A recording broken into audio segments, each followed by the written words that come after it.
Halo, perkenalkan nama saya Andes Pasaribu dengan NIM 253020302049 dengan dosen pengampu Bapak Enrico Agustinabel SEMM.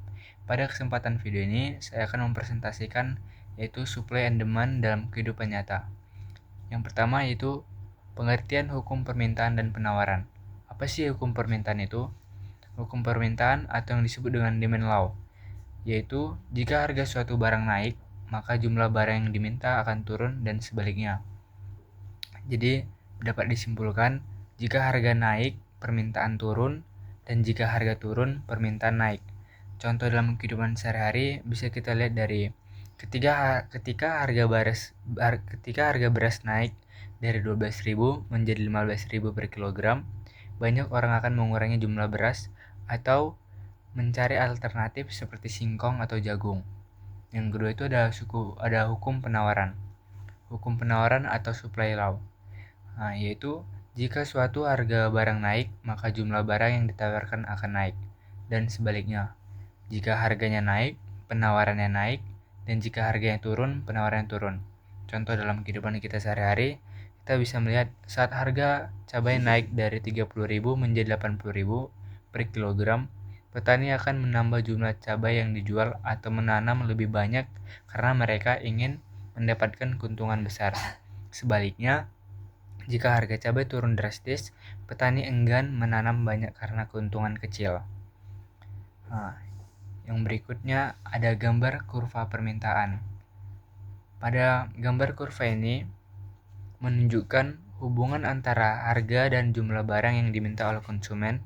Garis berwarna biru disebut kurva permintaan. Sumbu vertikal Y menunjukkan harga barang. Sumbu horizontal X menunjukkan jumlah permintaan. Terlihat bahwa ketika harga tinggi $10, jumlah barang yang diminta sedikit atau disebut dengan 2 unit. Hal ini membuktikan hukum permintaan, yaitu semakin tinggi harga suatu barang, semakin sedikit jumlah yang diminta, dan semakin rendah harga, semakin banyak jumlah yang diminta. Kesimpulannya, kurva permintaan selalu miring ke bawah dan ke kiri ke kanan bawah, karena hubungan antara harga dan jumlah permintaan bersifat negatif atau berlawan arah.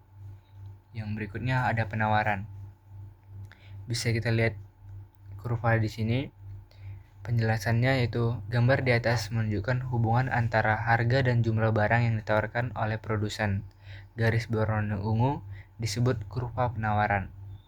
Sumbu vertikal V menunjukkan harga barang, sumbu horizontal X menunjukkan jumlah penawaran.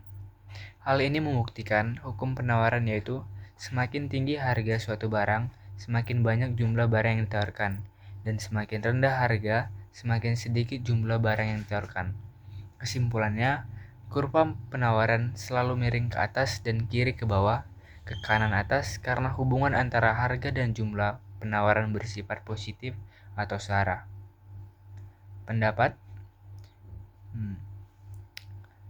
saya untuk soal nomor 4 yaitu arah strategi yang panjang. Penetapan harga atau pricing strategi menentukan harga optimal berdasarkan daya beli konsumen dan biaya produksi. Perencanaan produksi yaitu mengatur jumlah produksi sesuai tren permintaan agar tidak rugi, yaitu ada inovasi produk.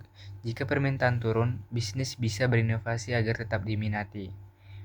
Manajemen berisiko dengan memahami dinamika permintaan, penawaran, bisnis bisa mengantisipasi perubahan pasar, misalnya saat resesi harga atau bahan baku naik.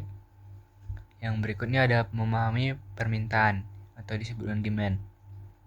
Dengan mempelajari kurva permintaan, bisnis bisa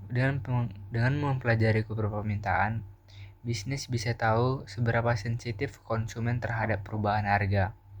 Contohnya, kalau permintaan sangat cepat turun saat harga naik sedikit, berarti produk itu elastis atau yang disebut dengan sangat cepat turun dan naik sedikit itu disebut dengan elastis, dan bisnis harus hati-hati menentukan harga yang terlalu mahal. Mungkin sekian dari yang bisa saya sampaikan. Jika ada perkataan atau tutur kata yang salah, saya mohon maaf dan terima kasih.